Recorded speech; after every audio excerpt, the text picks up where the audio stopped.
Good evening, my friends. This is the Grimflayer. Hope you're all doing very well tonight. We are continuing the league that we started yesterday. Kicked it off with a... Wow. Maybe I should have looked at my recent videos. Why am I blanking on who I kicked it off with a win against? Counters Company, that was right.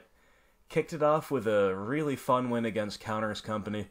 And earlier today, we continued our winning ways with a 2-0 against Titan Shift, which is a very tough matchup for us, so we are feeling pretty good thus far, and seeking our opponent for round 3. For those of you who have not seen the previous 2 videos, I have been playing the list that I've been playing recently. The one change is that I've got a Spellbomb main and a Lily the Last Hope side. I have swapped those 2 positions, and otherwise, it's the same old Dark Confidant list we've been having a lot of fun with. We're going to win the die roll, and we are going to throw back this really strong one-lander. Just don't like keeping... Oh, goodness. Well, this is worse. Right? Or do we rate the Scry highly enough? Like, if we can find...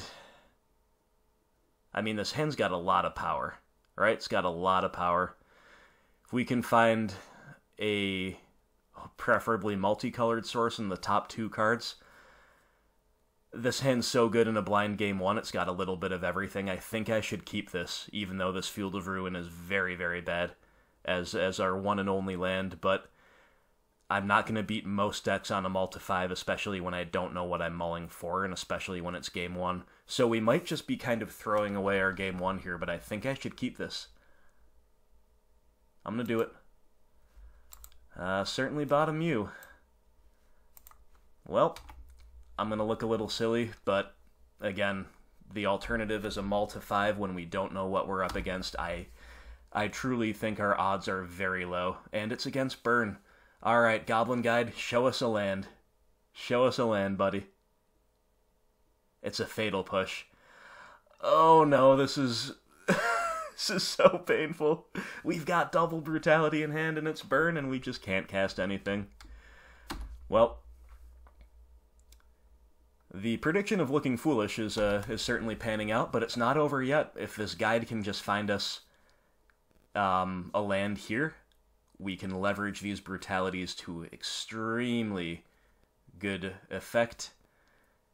It's a Lily of the Veil. Alright, we're just dead. Too far behind. We are just dead. And you know what? Unless we mulled to another double brutality hand with our 5, it's just simply not gonna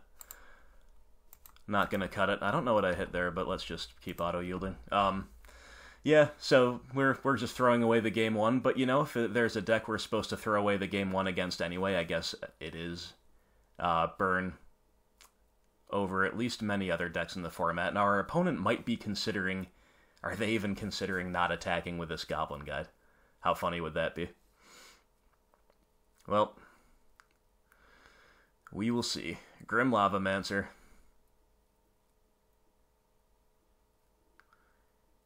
Lightning Helix. Show us all the burn. Show us all of the burn. Come on, land. Oh no, it's facing Quagmire. Oh, please. Alright, Blooming Marsh off the top. Twilight Mire. Oh my god.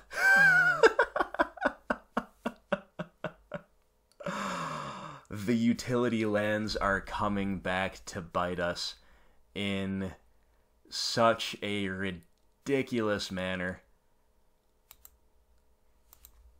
I'm sure we are just dead here. We simply have to be. This is rather funny, I must say. You know, we knew what we were in for when we kept the one-lander. When the one-lander is a Field of Ruin. Well, I'm going to try to make this... Yeah, we're just dead. I'm going to try to not allow this to color my perception of the mana base. I mean, we had to mull that opening 7, although of course that would have given us a better chance than what we ended up with. Again, I think my logic checks out. I think that keeping the 6, keeping a really good, well-rounded 6, probably just better off than going to a 5 on average. You know, we take the risk of just losing the game while doing nothing, which always feels bad, right? This is a very textbook feel-bad moment. But just because something feels bad doesn't mean it was necessarily wrong. Like if we mulled to a medium functional 5 and just lost anyway, we would feel better because we got to cast a couple spells before we bit the dust. But you know how that goes. Just because something doesn't feel quite as bad doesn't mean that it was the right call. So little bit rough, certainly very unlucky there too, right? Like the odds were on our side to hit some lands before we got completely buried. We did have double brutality. I mean, and then when we did finally find some lands, they were just still not allowing us to do our thing. So how are we going to come back from this? Well, you guys know, we bring in anything that gains life, we take out anything that loses us life. So bye-bye Bob, bye-bye Thoughtseize. Liliana the Last Hope is not great either. We brought in Brutality Finks. Fulminator Mage is okay. But we still maybe want to take her out, have to bring in 3 more things. The Spellbomb doesn't do anything except cantrip either. So what do we want? I mean, Maelstrom Pulse is not dead, so we'll bring that in. Ditto Engineered Explosives. And this puts us at a not great 60, but our deck naturally lines up very well against burn anyway. So I guess exactly 1 Lily the Last Hope is not the worst thing in the world. She can play a little bit of defense. She can kill Grim Lavamancer. She can buy back creatures in odd scenarios. I don't think any of this other stuff is better than like exactly 1 Spellbomb and exactly 1 Lily. I guess those are the best of a bad bunch. So alrighty, let's run it back against burn. And you know what? I've got a radical idea for this game, guys. Let's cast some spells. You ready for this? They're not going to know what to do when we actually cast spells. It's going to catch them off guard. And we're going to take the play. Man, we even had the play there too. That's just rough. So this hand is not good. This hand is not good, but the land is totally painless. We've got 2 spells, and I'm very gun-shy about mulliganing here. So I think I'm going to keep it. Obviously, we need some love. We need all kinds of love, but I'll keep it. And I think I am supposed to just run out this EE on turn 1.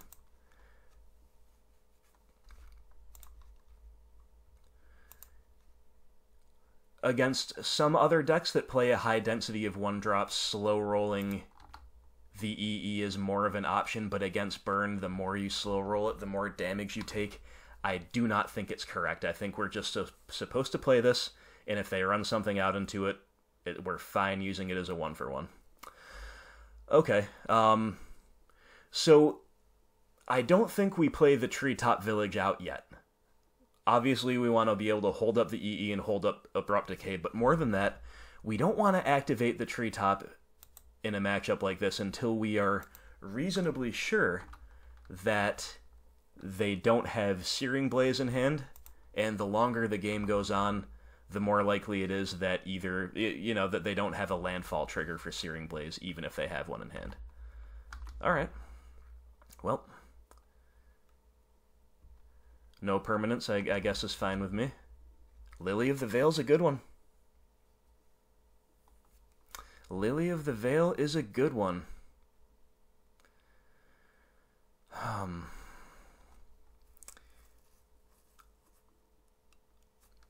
I think it's got to be better to run her out than the Fulminator here.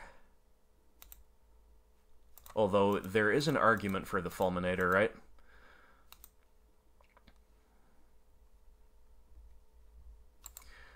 But if Lily ticks up and they pitch a land here, then the Fulminator would not have been all that effective anyway.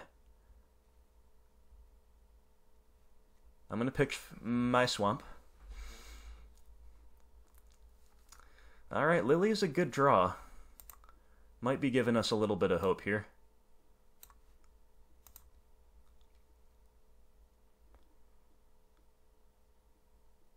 Yep, there goes a land, sure.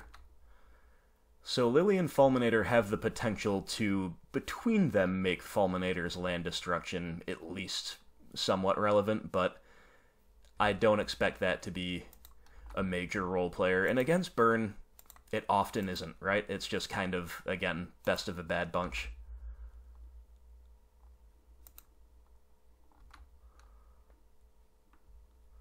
They have anything here for us on the end step? It looks like they do. Is it a Helix or a Boros Charm?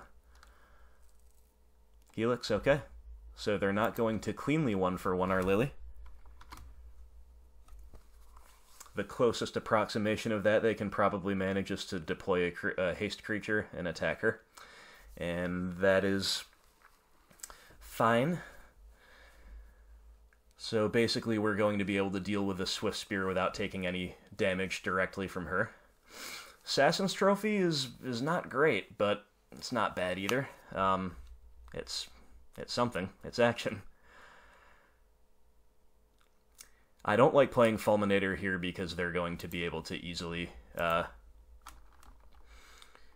manage whatever he brings to the table, either as a chump blocker or land destruction. Like he's just kind of a gray ogre, and I would rather just kill the Swifty this turn.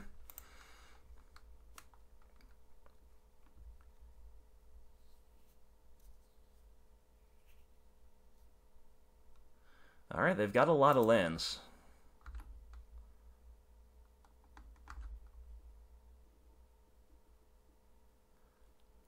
I mean, they know we're going to blow this, right? So let's just hit it. Okay, I mean, it's turn 5 and we're still at 20 life. The big problem is we're not we're not doing anything particularly amazing ourselves, but I guess it's Fulminator time.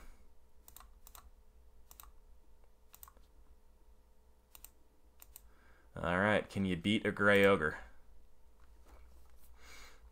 He's got you on an 11-turn clock beginning next turn, so pretty solid stuff. You know, I really don't mind the Burn matchup. In general, I've never minded Burn. I've always thought Burn was a perfectly fine police deck for the format. I don't always exactly understand why people complain so much about it. I think it's fair. I think it's really reasonable. And it honestly leads to some interesting stuff for... Ooh. Okay.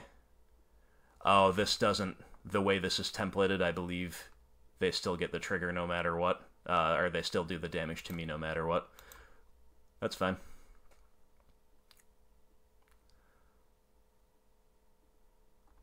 Yep.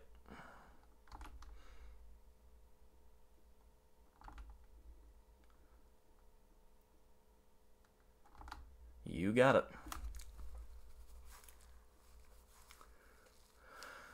Oh boy, well, I think what we're supposed to do here is Field of Ruin, hitting the Vantage to try to keep them off of white, and then just pass. I don't want to fire up the treetop after that, because they will have landfall for another Searing Blaze, and I can also hold up a removal that way for their next turn. So yeah, we're gonna go on the land destruction plan. Try to keep them off of their splash color. See how far that takes us. Maybe they have a Helix or a Charm here, or maybe they're just floating for Path to Exile. We will potentially find out. Gonna get a Forest because Scavenging Ooze is very good in the matchup. Move past the phase, see if they have anything. Nope. Alright, they're off of white, at least for now. Yeah, I still don't want to risk getting hit by a Searing Blaze and going shields down. From this turn on, I can fire up a manland and hold up interaction. So, I think for both of those reasons, I'm supposed to just pass there.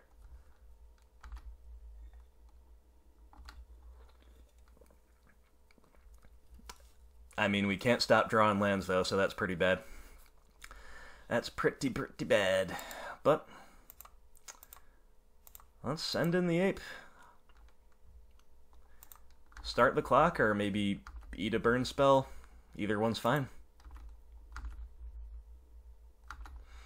Alright. Now, Overgrown Tomb. Normally, with this many lands, I would start sandbagging them for all the usual reasons, and I still might. The big incentive to playing out Tomb is it's a shock land, and also we have some a fair few mana sinks on the table.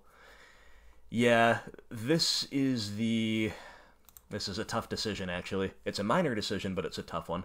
I'll sandbag it for a turn, and we'll see what we draw next turn.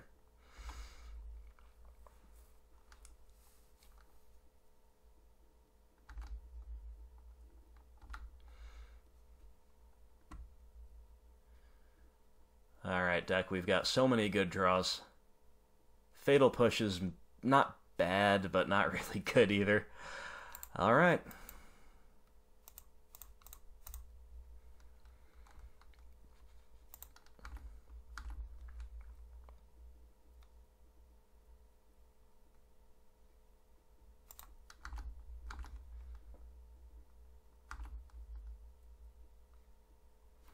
Okay, I've got so much removal now that I am going to play this out. This lets me have a double removal spell turn. I do now, but also more easily in the future if I lose a land to a Searing Blaze or whatever. They're going to exile a Riftbolt, sure. Also means we've got more redundant fuel to pitch to Lily and Brutality. And all these other really good cards that are still in my deck. And we draw the tracker right on cue. Wow, guys, I don't know if this is our match. I don't know if this is our match. This has been pretty rough stuff. I mean, I'll play out the tracker. I still think I just have to hold up removal here. Oh, how I wish I sandbagged that land for just one more turn.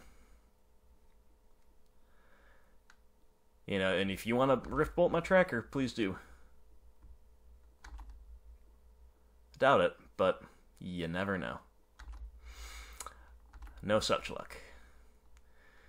You know, there is an argument maybe that I'm supposed to just send in the Treetop Village there because the clock is just so important. Like, they just have a full hand again, you know? But it would be a shame to go shields down with all of this removal sitting in hand. They're back on white mana, that is not good. And they've got Searing Blaze. Yeah, just bad to worse. Just going from bad to worse. White is very, very... Like, it's possible that they have a lot of white cards in their hand, and I think at this point that's kind of my best bet, is to strand as many cards in their hand as possible, so I'm going to trophy this thing. Whoops, I should have done that on the end step, so I didn't give them a second red mana for this turn, but as far as what they can play in the beginning of combat step, I guess that doesn't really change much. Ooh, do they not have another basic to get? We draw a Fulminator Mage. Alright, this time I'm going to send in the ape.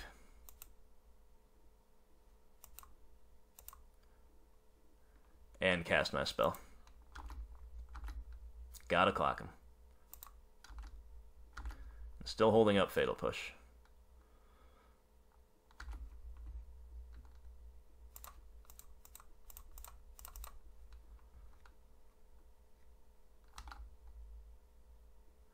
We're just drawing all of our medium cards. All of our medium cards besides that Lily of the Veil. Oh, they've got green? Okay. Definitely didn't expect that, but sure. This is another Searing Blaze. Jeez. Well.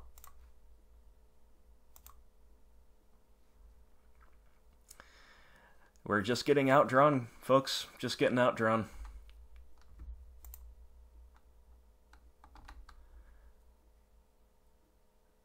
Field of Ruin. Right on cue, it is the Field of Ruin. 1, 2, 3, 4, 5, 6, 7, and we have a field for 8, so I guess we have to animate both manlands. I mean, they're dead next turn. It's unlikely, but possible, right?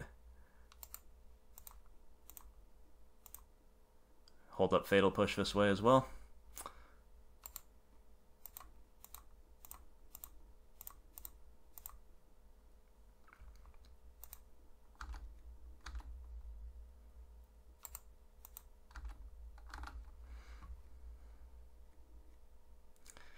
This will be the most mediocre performance that leads to a win ever, if I can actually get a win here. There's a Swifty, sure.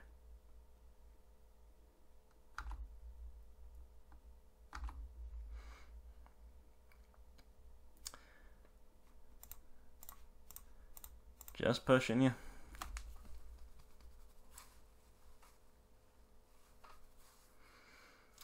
Okay. Do we potentially have them, or maybe they'll have to point a burn spell at a manland? Nile Spellbomb, huh? Is that a card that we're interested in playing? Like, we play it, we crack it, then we can only get in for 3. Yeah, no, we've just got to get in. We've just got to make them have something here. Again, even if they have to point a burn spell at a land, that's a win for us, for sure. Alright, manlands. Are you the all-stars of the deck that I think you are? You ruined everything game 1 by not letting us cast spells on curve, or even close.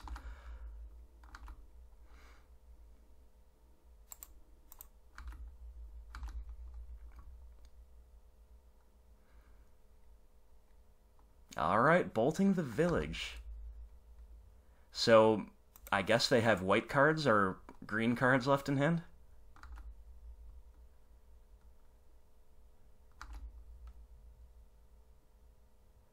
Alright, gonna run out the Spellbomb. Next turn we can cantrip with it. Opponent's probably thinking, why did they bring it in? And my answer is, it's in my main deck and I don't have anything better to bring out for it. Anything in my 75 that I'd rather have than this 2-mana cantrip that shrinks my Goyf. Lava Spike, okay. Scavenging Ooze! Scavenging Ooze! What a draw, what a draw. Thank you, Brave Ooze. How I love you. How I love you.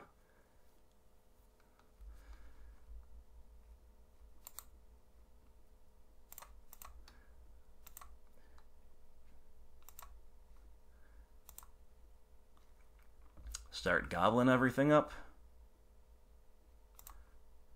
Obviously, I don't have a Skullcrack or anything here because we'd just be dead.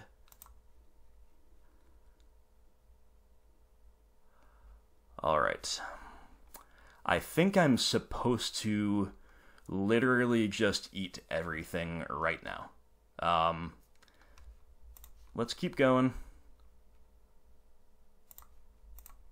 Seed of Fulminator.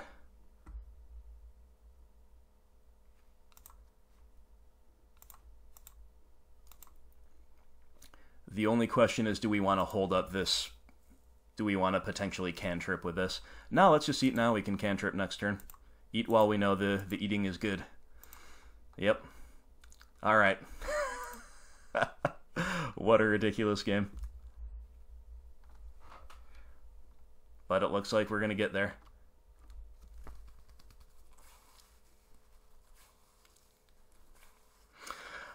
Wow. Okay. Well, I'm gonna take it.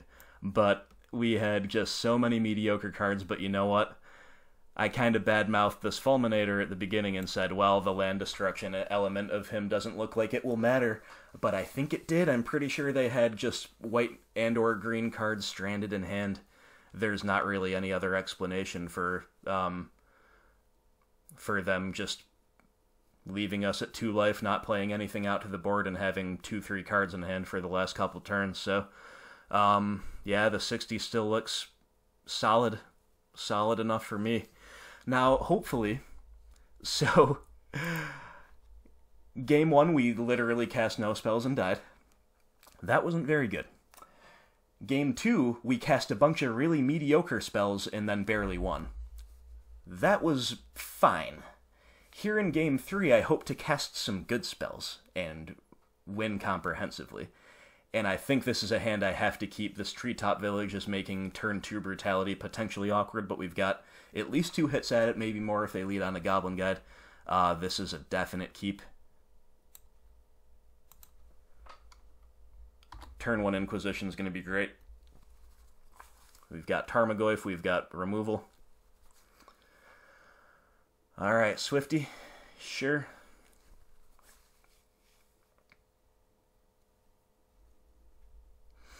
Okay, no land quite yet, so I think I still should lead on the Inquisition here.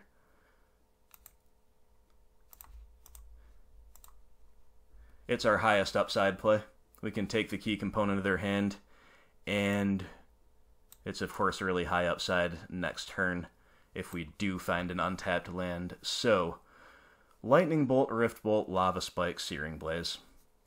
Well, I don't plan on playing a good target for Searing Blaze next turn, and that's going to be rotting in hand for quite some time.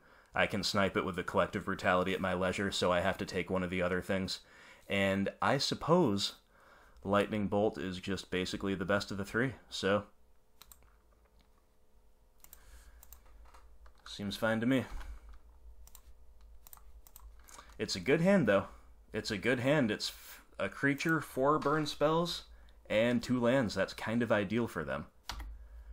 Might be a tough one for us to win, but we're going to at least be in it.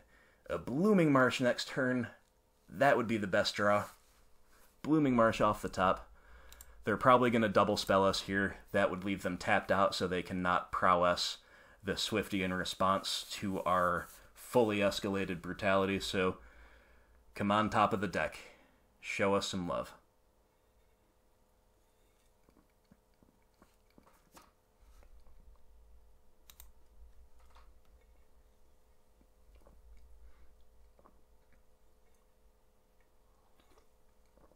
Yep, they got another Lava Spike, so that will accomplish that.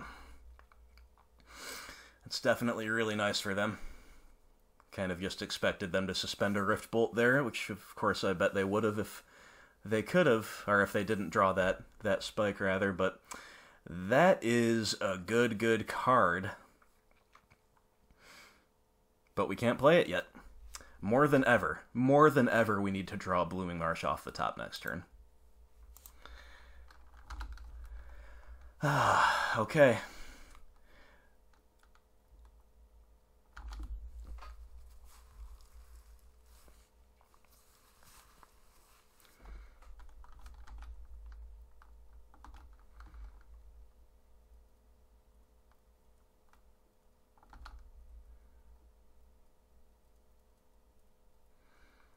We're getting hit just for 1. Bolt. Lily of the Veil. Oh my goodness, deck. That's another great card, but we just need a 3rd land. However, it's definitely fully escalated brutality time. There's no question about that. So, even if they can prowess in response, I mean, we just have to play for the highest upside, and we've got more than enough stuff to throw away in hand. So, escalating all 3 modes. Boom, boom, boom. Pay 2. I guess we're going to pitch a Trophy and a Pulse.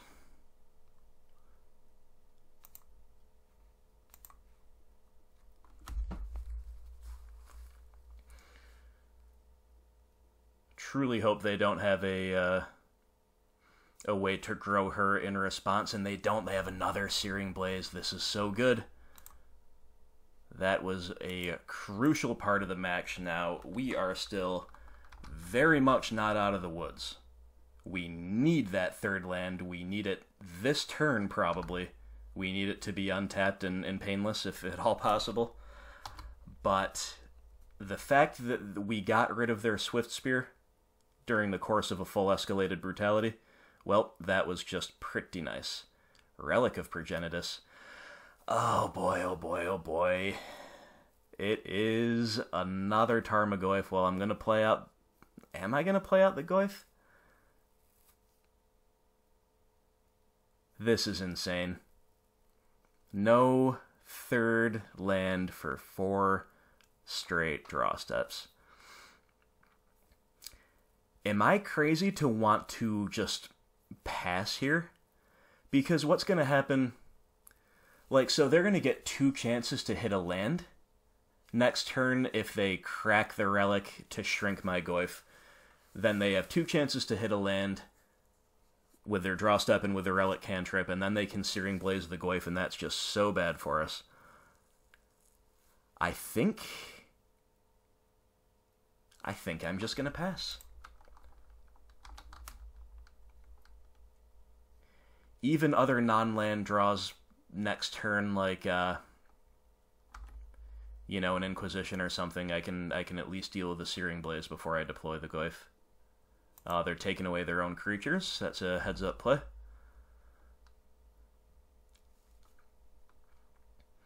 Okay.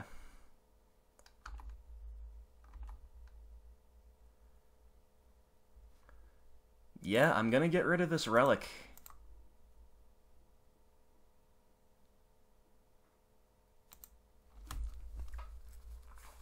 Just kind of gotta force their hand and use a spell this turn. It's obviously not very good, but I hope the line made sense on some level here. Inquisition of Kozilek, okay. Still not a third land, but at least we can clear that Searing Blaze out. We're still in deep trouble now, though. We've just missed the third land for way too long.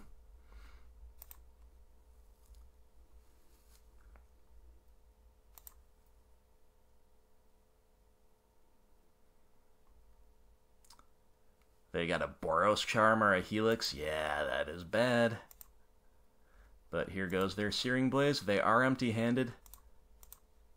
We're going to need them to go ahead and brick until we can cast our Kitchen Finks and our Liliana. That would be great. That would be great. Come on, Blooming Marsh. Collective Brutality. Now that's a magic card. So, what are the odds that they have something that they cannot cast in a response? It's pretty low, but it could be a sideboard card like Path to Exile. It could be another Searing Blaze. So I think my I think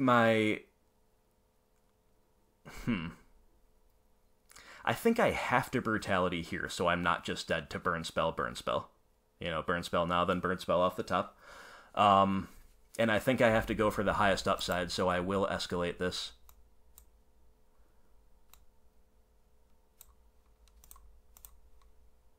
And I'm going to pitch the Lily. She's just going to... Her discard is going to do us more harm than good at this stage of the game. It's another Searing Blaze. Okay, that was really nice. Still haven't had my third land, but that was really nice. These games have just been really unorthodox. That is for certain. There's the third land. Well, of course it's a Hissing Quagmire, because of course it is, but play out the Goyf. I mean, we've got the Finks next turn. Are we potentially going to somehow claw out a victory here? I don't know. They've got a land. That can't be great for them. Well, we'll begin with an attack.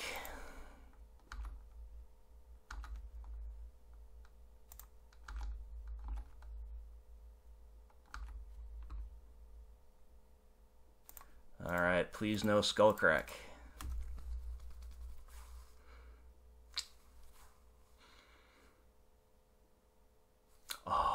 Oh, no skull crack. Wow. Is it happening? Is it happening?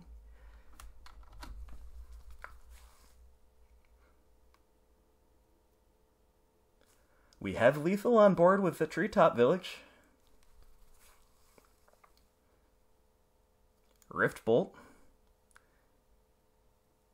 Okay. So what's the worst case scenario here is if they have a Searing Blaze and we fire up Treetop Village, then they can blaze it, Rift Bolt us, then rip a bolt off the top, and we're dead? With them at 2. So how does that play out if we don't fire up the Treetop Village? Then it would be they'd probably have to Searing Blaze the Finks, which would keep us at a higher life total. But maybe we're just supposed to make them have something here. The odds that they have a 3rd Searing Blaze... Yeah, they've showed us 3. The odds that they have a 4th Searing Blaze have got to be so low as to be almost non-existent. So I think we go for the win here.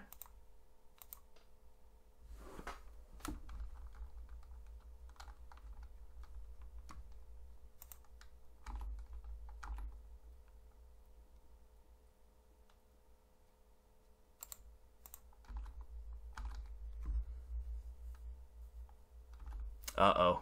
Did they really have it? Searing Blaze number 4? You've got to be kidding me. I mean, we ran the numbers, we did everything right, basically, I think. But yeah, I guess we should play this out. Alright, we are dead to a burn spell off the top. We live against anything else. We win against anything else.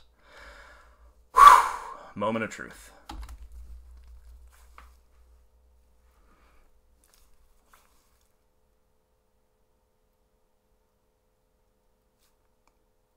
Scoop it up, or are you slow rolling us? What cost 2? What cost 2? Eidolon? Oh, you're just dead. You're just dead.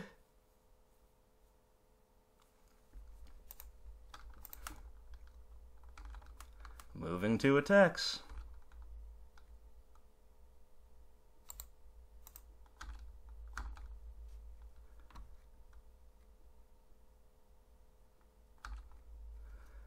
And the Kitchen Finks getting across the finish line for the win. Wow.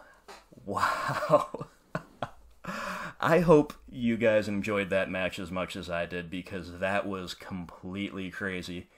Game 1, we did not a single thing. We cast not a single spell, and we just got wrecked against Burn on the play with double main deck Collective Brutality just sitting in hand, taunting us. In Game 2, we had the most ridiculously mediocre progression you could possibly imagine. And I do mean mediocre, I don't mean bad or, unplayable or anything. It was just resoundingly mediocre. Like, we had lands and spells and we played things on curve and we kept drawing gas, but it was like our Lily of the Veil was pretty good, and then beyond that it was just nothing great. We had Fulminator mages, and we had manlands, and we had, awkwardly timed discard to some degree, and it was just the most mediocre progression in the history of time that actually came away with the win. And of course, that got... The coup de grace on that game was just like a scavenging ooze off the top right at the second to last turn that just kind of, casually gained 5 life and became a 7/7. Completely crazy game. And then we had this one here, where we saw 4 Searing Blaze effects. We gamed out the only way it could realistically be bad if we fired up the Treetop Village. I guess there's the other Searing effect as well, right? Searing Blood. But I don't know how common that is in burn sideboards, and I don't know if it really comes in against like a Tarmogoyf deck, but, you know, maybe it does. Anyway, the only thing they could realistically have to punish us there was the 4th Searing Blaze, and they had the 4th Searing Blaze after a whole lot of kind of weird stuff that happens at the end of the game. And then it's down to the top deck. We're dead to a burn spell. We're alive against anything else, and they just have an Eidolon off the top. Not enough, so we take them down by the skin of our teeth, 2-1.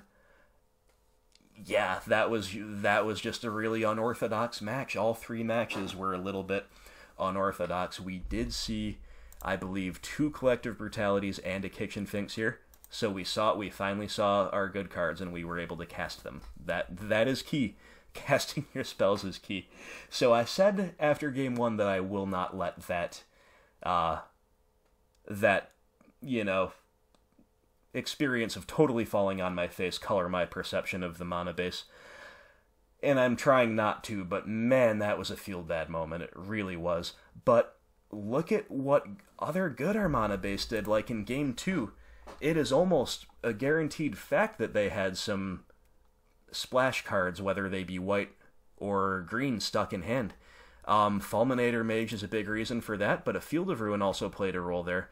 And then, of course, the Manlands actually amazingly won us the game. Hissing Quagmire and Treetop Village turned sideways a few times and just got us there. So even in a match where we saw like the worst example of getting mana screwed by our own selection of lands, the lands made up for it in game 2. They really did. Our spells were so average, so mediocre, that the lands needed to pick up the slack, and by my estimation, they did quite well. And then here in game 3, of course, our spells carried the weight a little bit more. Brutality, Finks, Tarmogoyf, Lily of the Veil. These cards are all, well, I don't think I actually cast my Lily of the Veil, but anyway, would have been good if I did. I'm sorry, I'm a little scatterbrained after this insane match.